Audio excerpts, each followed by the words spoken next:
All right, guys, welcome to the UTC Real Estate Club podcast. I'm here, Tim Stone, with my other host, Ian Cushing, and today we are interviewing Eddie Bodkin. He's a local real estate investor, agent, wholesaler. He's got a whole lot going on, and he was a student here at UTC, so we're going to go ahead and dive into his story. Eddie, thank you for being here. Yeah, appreciate it.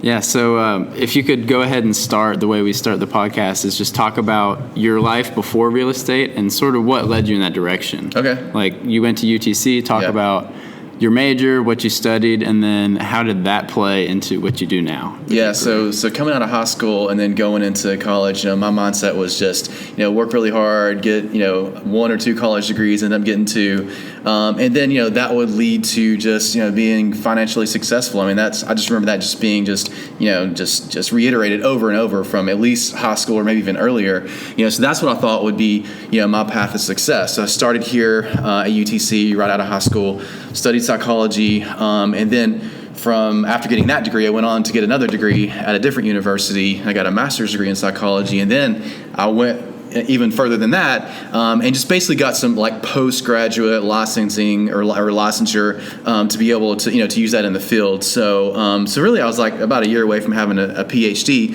and I started realizing, well, even the PhDs in my field really weren't making money, So I thought, I've really got to do something because I worked in the field. I tried to make it work for about 4 to 5 years, and then that was right around that last market crash around 2008, 9-ish. When I was trying to make all that work right after I'd finished school.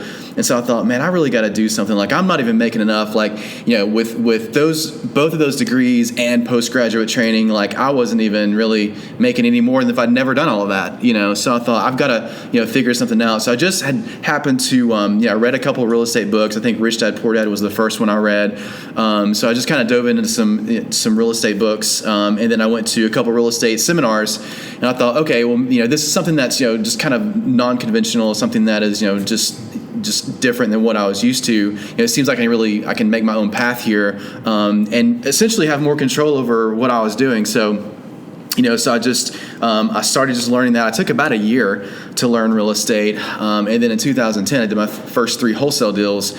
And literally my first marketing strategy, because I was broke from 2 big college degrees and no decent job, it was taking a list of people in foreclosure and door knocking. That was year 1 in real estate for me. So I did 3 deals my first year. Then after that, I picked up. I was doing 8, 10, 12, 15 deals a year. After that first year, and so I just started out wholesaling. I did that for my first couple of years. Then after that, I expanded my real estate education, and I spent more money, to learn even more about how to really make it a business. And then I started rehabbing going into my 3rd year, and then just kind of the overview. So after that, after going into around my 5th year, I got my real estate license. That's part of what I use now to supplement my income, and along with my wholesaling and flipping and what I do on that side. So so that's how I got into it, and that's kind of what drove me to real estate. It was just simply like the whole college thing. Even though I think it's really important, and I think I gained a lot of really good experience and knowledge from doing that. Ultimately, it didn't really lead me to having the income that I needed.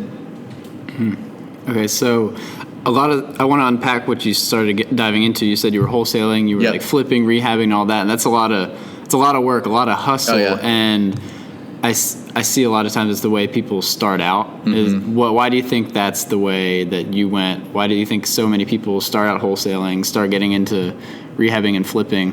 Because I feel like the cycle you went through is sort of what a lot of real estate investors end up getting into to start out.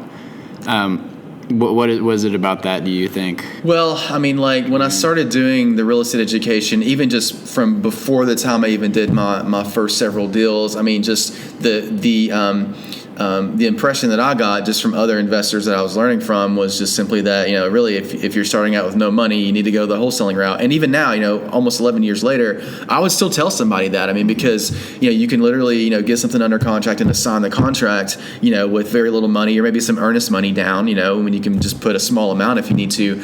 Now realistically, I don't think you can make it a business that way, but at the same time, can you start out and get some traction that way? Yeah, absolutely. So really, for me, again, that was why I started out with the the wholesaling route was just because I wasn't even able to even make an income, really, to barely even live from both of those college degrees. And so, I just had to kind of start out and just do whatever I could to get started, and so that's why I did the wholesaling, and then progressed into doing rehabbing and flipping, then getting my license to where I could basically capitalize on more of my leads that I was generating through my marketing.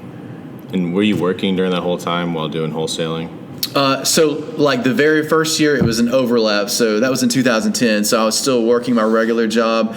And then, so I did my first 3 deals that year. So there was that overlap. But then after that, I quit cold turkey. And I will say, so for people that are wanting to get into real estate, don't do what I did. I mean, like most of the time I would say, yeah, I did this, it worked well, do it. But in terms of like quitting your job after doing just 2 or 3 good deals, don't do it until you have some systems in place, because that's really kind of what led me to having to expand my real estate education, and dive into it even deeper, because like, I did good with those first 3 deals, or decent. I made like probably close to half of what I made in those 3 deals, like half of what my annual income was for that year. And I thought, oh, well, I'll just go ahead and just do real estate, But what happened was like I didn't do marketing. I didn't know how to do it consistent enough. I didn't have really the right systems in place to have consistent deal flow. So it was like, that second year, and even into the third year, it struggled because I just, I didn't really know how to make it a system. So that's why I just expanded my real estate education to really know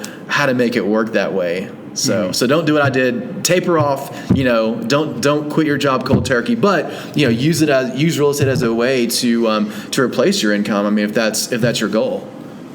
Yeah, awesome. And I think a lot of college students, which are what most of our listeners are going to be interested in wholesaling. Yeah. So could you talk about?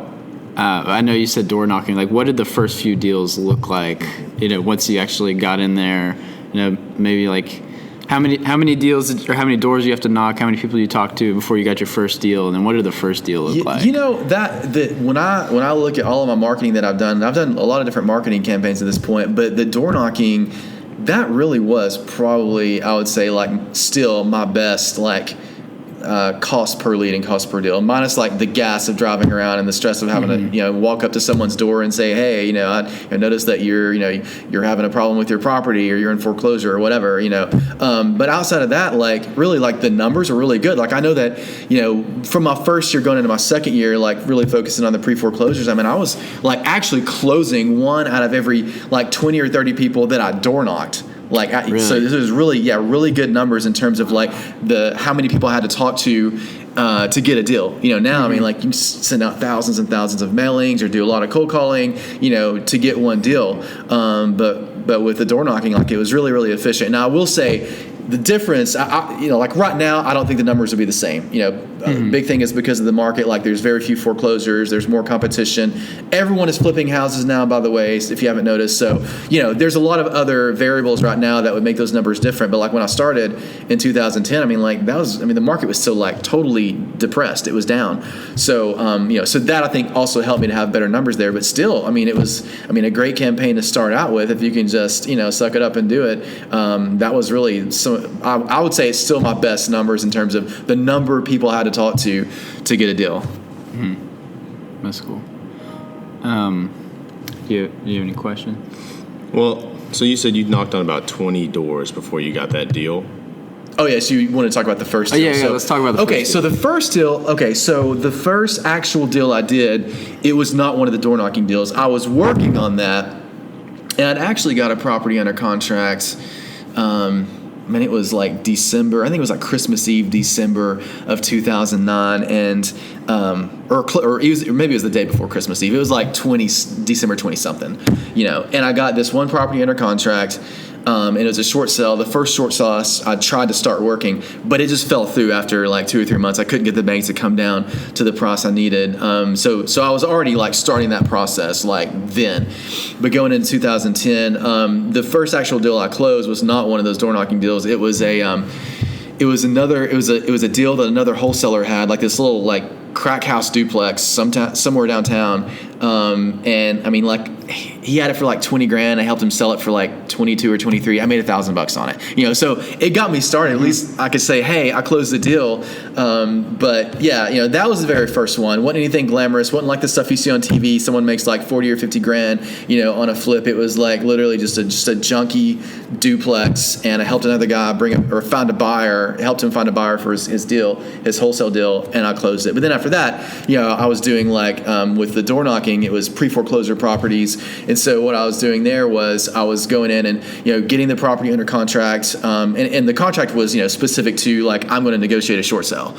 So I went through the process of contacting the banks on the seller's behalf and negotiating their mortgage down, and since prices were so low, man, I got some killer deals, doing that. And I really wish, looking back at that, I wish that I had the resources and the experience I have now to hang on to at least a good number of those properties I sold to everyone else my first, 4 years or so. So. Yeah, it's definitely a much different market now. It really is. I mean, it's like night and day, and I was talking to a friend about that the other day. It's like really a polar opposite of what it was. Mm-hmm. Yeah. So what would you recommend to someone wanting to start now? The way that you see the market today, 2021, someone wants to get their first wholesale deal, what do you think they should start trying to do? I really think just, the one thing I've seen is that I've seen investors that, or even realtors that they may not have the strongest work ethic, but they're successful because of the people they're around. You hear people talk about, your network is your net worth, or whichever way you say it. It's the people that you're around is, that has a significant impact on your income. So I would really recommend find some people that you can hang with and learn from, even if it's for free, even if they let you just kind of see what they do in their business. And learn from that, because you can go and do all the education. And I've spent thousands and thousands of dollars on my real estate education, so I've seen it from a lot of different angles, and there's a lot of it that's really good, and I would say is worth the investment. But at the same time, there's still the aspect of you've got to apply in your market. So even if you go and spend however much on your real estate education, you really need some local people to say, hey, this is what's going on in this market, this is what's going on right now, or even this is these are the deals that investors are looking for if you want to wholesale. So it really has to do with your networking and connecting with the right people, and really also having the mindset of you got to stay consistent with them. Like I said, I studied real estate for about a year before I even got the first property under contract, and that one didn't even go through. So it's the consistency, and also just surrounding yourself with the right people. That's really the main thing. And also you do have to know what you're doing. That is why I spent a year learning real estate, because I didn't want to go door knocking and not know what to say, or not know how to put a contract together, or not know how to talk to the bank to do a short sale. So I spent that time understanding that process, but at the same time I was also connecting with other local people. Literally people that I still do business with now, or some people that I met my first year, almost 11 years ago, just in my first couple of RIA meetings. So that's why it's just that important. Yeah, for sure. Definitely. That's definitely been a big thing for me, is just the networking, just getting to know people, because so many people just in the Chattanooga market are doing everything. Nobody's doing the same thing, it seems like. So there's just so many resources, especially if you're trying to figure out what you want to do. You just meet people that do that and figure out how you can help them, or what you can do to be around them and learn from them. And there's somebody doing everything. That's a good point. Find your niche, or find something that makes sense for you. It may not be what you started out doing. I talked to somebody the other day that was kind of semi-new to real estate. They lived in another area, but they started out trying to do wholesaling. Then they got into investing in notes, which I've never done. But she was telling me that, hey, this is something that just getting the leads and just putting the deals together was working for her now. And I was like, well, okay, if that's working for you now, well then just do that. Maybe go back to wholesaling or rehabbing at another time. So so finding something that is your niche, or something that you're good at, I think is really important. And also finding out what needs need to be met. What is the pain point in your marketplace, or the people that you're working with. It can be investors or buyers, it can be sellers, it can be whoever, anybody in real estate. Find out what they need and go meet that need. I think that's a really good way to kind of find your direction. And if you're able to do that, you can many times put deals together. Yeah. I think you'll find just being out there looking at what the need is. Like, say you go to these meetings and there's a ton of beginners moving to the city and they all want a house hack. You're like, well, I'm gonna put my head down. I'm gonna pull the duplex list. And I'm gonna find every duplex. I'm gonna get these people a duplex because I know I can sell it. Yeah. Like maybe that's just you're just getting out to see what everyone is up to is what's gonna point you in the right direction where you need to go. Yeah, absolutely. Yeah, it's really about just understanding your market and having the techniques and the strategies, but also understanding your market to where you're able to to make it happen and apply the knowledge and skill that you can learn from an investor in another city, but taking that those skills or those strategies and knowing your market enough to be able to apply it. I mean, I think that really is what makes the difference in people that start real estate and then stop, versus people that keep going, or the ones that have a good network and they're able to apply those skills that they learned maybe somewhere else to their market. I mean, it's like just vitally important. Yeah.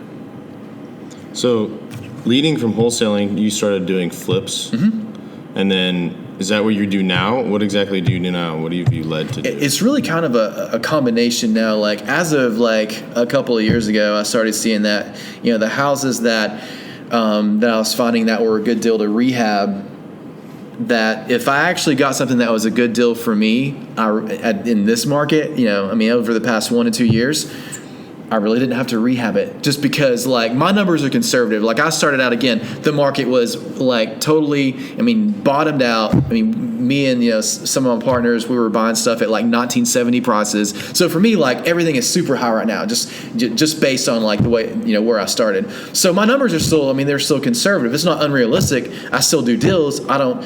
I wouldn't say that I'm not wholesaling as much right now as what I did a few years ago, but like at the same time, like my numbers are still like I've got to, it's got to meet a certain criteria. Mm-hmm. So I pass up on more stuff than I actually flip. That's kind of where the real estate license thing comes in, and we can talk about that in a minute. But yeah, it's really just like right now, it's really more of like a wholesale model. It's I find it and I do whatever bare minimum I need to be able to resell it retail. And then sometimes I have a cash buyer that comes in and gives me, a really good price for it, and I sell it that way. My buyer's list, or maybe someone else that reaches out to me if I post it on social media or somewhere else. But yeah, it's really kind of more of a wholesale model, and the kind of everything else I just kind of list. That stuff that's just way too high. A house I looked at this morning. I thought, well, hey, it was something that the seller told me, oh, there was fire damage. I thought, all right, it could be a really good rehab or something, or even just a wholesale. So I went and looked at it, and like it was like in great shape, and it was, it really wasn't anything that had like tremendous fire damage. It was like the trash can caught on fire and it burnt part of the kitchen floor, and she'd already replaced it and wanted retail price. So so we're going to list it. And I do that all the time. So that's really what it is. It's kind of like, I get under contract, as long as it's mostly habitable, I just do whatever needs to be done to make it pass an inspection when I resell it. And then, anything else, I'll list it, Now, when the market drops back down, I think it will. At some point in the near future, we don't know when, but, we've been on a pretty long upswing in real estate right now. My strategy is going to be more of like when prices are lower, focus almost entirely on like buy and hold, which is what I wish I'd done when I started, 10, 11 years ago. Again, I wish I'd had the resources to hang on to a lot of that stuff I sold to everyone else. So that's still kind of the plan. Now I'm able to do that, whenever the market turns in another direction.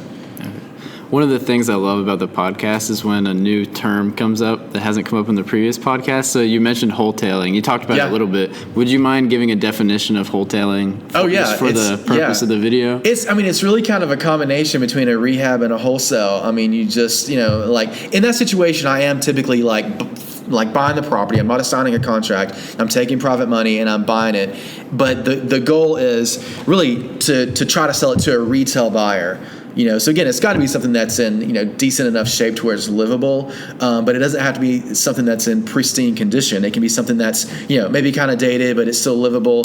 And people are having bidding wars for that stuff all the time. So, so that's what it is. It's just basically, I go and buy it, and instead of like doing a complete rehab, I do just, whatever I need to do to make it basically, sellable to someone getting a loan, and then I put it back on the market.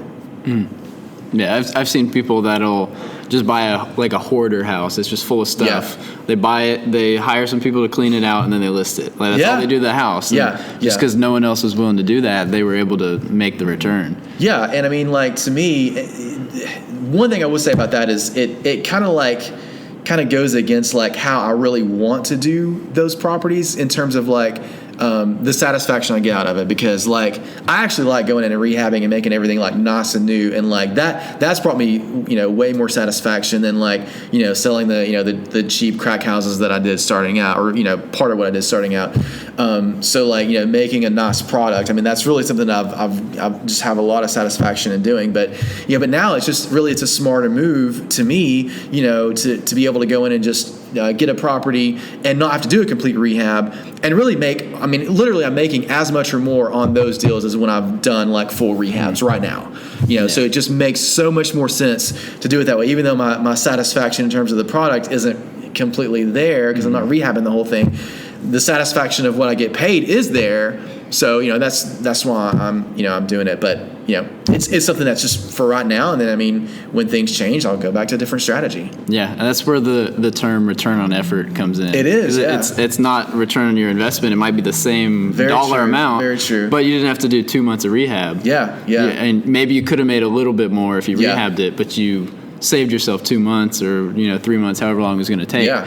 So, especially now in this market, the return on effort is coming into play a lot. And considering the increased cost of materials and contractors being scarce and all of that, it's just, unless you're doing like a ton of volume rehabbing or even building or whatever, for me, like it makes sense to do that totally. Yeah, that's why I do it. So yeah, it's and right now it's what's working. Yeah.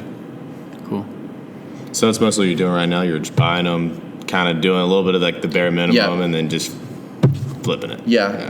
And if it's something that needs a lot of work, I'll still do a rehab, but for the most part, I'm getting stuff to where I don't have to do all of that, or if it's something that, because I do marketing in a lot of different places. So if it's something that really like is kind of outside of exactly where I would buy or not exactly what I would want, I'll definitely wholesale that, just to sign the contract or whatever. So, so if it's not like in one of those areas where I know I can like wholesale it, I'll still just do like a regular assignment or wholesale deal. But yeah, that's for the most part, that's what I'm doing. So that plus, like just the stuff that, I'm doing as an agent, which is just really kind of a byproduct of, what I'm doing just with my investment business. It kind of starts out there, and then those leads turn into either a wholesale or a rehab or a hotel. And if it doesn't, then it just turns into a listing. So. Yeah. So as you're building this business, you're having pretty much a ton of exit strategies. As you're, doing marketing and bringing more leads in. You have a way to, make money off of every deal that comes onto your table, pretty much. Oh yeah. And that's an important thing with your real estate licenses. You can just, sell it to a retail buyer on the market, or you can wholesale it to your network. And would you say you're like a solo entrepreneur, like you're sort of your own thing, or do you have partners you work with a lot? Or? Yeah, like when I was doing more volume wholesaling, I had one person in particular that I partnered with for several years, and then and it wasn't every single deal. So we partnered on a good number of deals, but we still kind of had our own businesses, and we partnered up on certain things, and then like right now, it's really like more of my volume is on the agent side, really because of the pricing and everything. So I do have a really strong team there. I'm part of one of the top listing teams in Chattanooga. So so we got like a ton of stuff set up there, like 3 full-time assistants and buyers agents and all that. So like that's where a lot of stuff is really set up in terms of like just basically automated. So yeah, like right now that's what works, but again, things change, and I'll change how I'm have it structured. Yeah, you're very flexible with just with the time. We have to be, and that's another thing too. Yeah. Like in terms of like how to make it work. Really is being flexible. And for me, like I'm somebody that wants things like to be like a certain way, exact. I kind of like my personality is more of I want things to to have an exact answer or be a certain way, and that's it. But with real estate, there is an aspect of having that kind of personality or where that will pay off in real estate in terms of being able to negotiate and having, just strength or posture in the way you talk to people. But at the same time, you still have to have the flexibility to know that, hey, when something, goes sideways or, something happens outside of your control, it just happens and you got to adjust to it, Yep. That's just real estate. It really is. It really is. Yeah. Okay.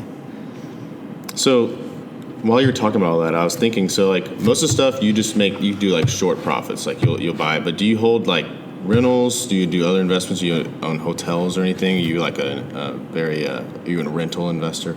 Well, no, I mean, at this point, I'm flipping, so some of my thoughts are like right now when the market is really strong and I'm able to gain more profits from those deals. I mean, I'm just using that just to build up more capital to really focus mostly on the rental and buy and hold, whenever things, whenever the market is different, now, and there's, different thoughts about that. I talk to my friends about that stuff all the time, but for me, I mean, that's what I'm doing, right now. And if I had started, differently where I'd had those resources, starting out, I mean, yeah, I would have, again, hung on to a ton of stuff. So yeah, I mean, right now, I mean, my focus is not rentals. It's flipping, and what I'm doing as an agent, our listings, and I mean, yeah, I mean, there's, I mean, am I positioned to buy some rental property right now? Yeah. I mean, when the right deal comes around, yeah, I mean, I'll buy it, but I mean, it's not really my focus in terms of like building a portfolio right now. And in fact, like one of the things that we're talking to our investors about just on the agent side, because we do a ton of work with,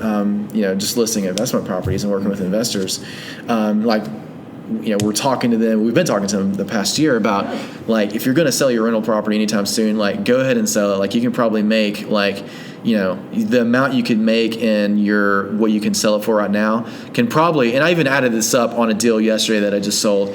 I mean, you can in some instances make like as much in your profit like selling it right now as what you would get in rent for 30 or 40 years. I mean, I literally had a duplex I sold about a month ago where that is the case for the seller, and she's super happy. And like right after that, she said, "Hey, list 2 of my other properties, which we have under contract right now."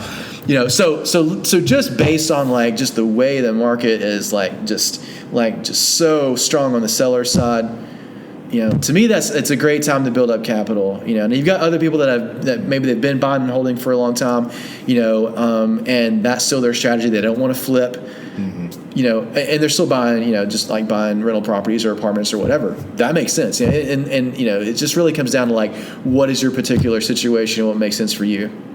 Yeah. Definitely. So we've been talking a little bit about once the market cools down, what would be your strategy? Like once it does, once you say, okay, now I think it's a good time to buy. It's not so much, high margins on the seller side, and I think it's a good time to buy. What would be your strategy? What are you looking for? Well, I mean, it's really going to be more of targeting, those distressed sellers and, using a combination of private money, bank financing, even like subject to, some of those creative strategies just to acquire as many properties as I can, and also have, the capital that I've built up in this upswing to be able to, put towards those properties. Because I mean, like, when you hear like people that are selling you the real estate education, and almost all of them will say, do deals with no money down and all that. And you can do it. Like I said, with my wholesaling, I mean, I did a lot of my wholesale deals with basically nothing into the deal. You still need like capital. And especially you start like building up rental properties, you need money in reserve for expenses, all of those things. So for me, I mean, that's the focus is, to have that capital available to go and like, basically sustain that business when it's more of like, the smaller checks coming in month to month versus like the bigger checks with the flipping and the wholesaling, or even what I do as an agent. Yeah. Mm-hmm. Definitely. Anything. So the next question I'm going to ask, it's one of Nick's favorite questions, but he's sadly not here. What is the end goal? Like what are you aiming for? Like at what point are you going to say, okay, I made it to where I want to be, or is there even a point where that's going to happen? Well, I don't know if Jeff Holst watches this. I want to be like Jeff. Okay, we can tell him that. Move to Puerto Rico. But yeah, well, and the reason I say that is because I mean, to have the flexibility to go to Puerto Rico for a month if I need to, or just to have the passive income to where I don't have to go and do like as much of the hustling and as much of the like the active side of the business. And I think that's probably like every investor's goal. So that ultimately is it. And so for me, it's just like once my passive income just overshadows like all of my expense plus extra money in the bank plus I have enough to cover everything passively. Financial freedom. Yeah. Now will I keep going? Yeah. But will I take a break? Yeah. Yeah. So that's the goal. I mean, it's not now. I mean, I may end up like just really like owning a ton of property and like go even further than what I would even think, and that's very possible. But really, for me, like just in terms of like my own just satisfaction in saying, hey, like you're good. I mean, just simply having like everything taken care of with passive income, that's it for now. Yeah. Do you plan to do that with just real estate? Or are you going to have stocks? Are you in business? What's your plan for that? Well, for real estate for now, yeah. I mean, I haven't even done anything with the stock market, so I don't. I mean, I considered it, but I mean, with the way things are volatile, and I mean, I know people are making money in it, but at the same time, it's just to me that's like one more thing I'd have to go and learn. When I mean, I already know like a ton of stuff about real estate, and I've had great success in real estate, and to me, it just makes more sense just to keep focusing on that. I mean, have multiple strategies for the real estate, but I've also kind of found, if you get like too distracted in other things, whether it's stocks or network marketing or other stuff, I mean, you can actually like kind of get off course, So for me, it's just focus on the real estate for now. If something else comes up, that's great. But like, that's what I'm doing right now. So yeah, I mean, that in terms of passive income, yeah. Yeah. And that's something we were just talking about like 30 minutes ago is, I don't want to dive into options trading and all this stuff with the stock market because it's something else I have to learn and like put my attention towards. And I feel like I got a pretty good grasp on real estate pretty quickly. So I just look for the long-term strategies that I don't have to do much thinking. Like I can just put it into like a dividend portfolio or like a ETF. So that's something we were literally just talking about. It's just like just keep your focus, somewhere else. You want like if I want to put money in the stock market, I can do something I don't have to think about and learn about. That's maybe not going to make me 1,000% return in a week, but I don't have to shift my focus away from real estate. Yeah, that makes sense. Well, perfect. Yeah, it was really nice talking to you, man. All right. The last part is just sort of advice because you went to UTC and then you found a career that didn't really have to go with your degree. So what kind of advice would you give to the listeners that are sort of in UTC right now and looking towards a career in real estate? Yeah, I just when you were saying that, I just thought of something that a psychology professor here said when I was here. He said that he studies people that start out in one career and do something totally different.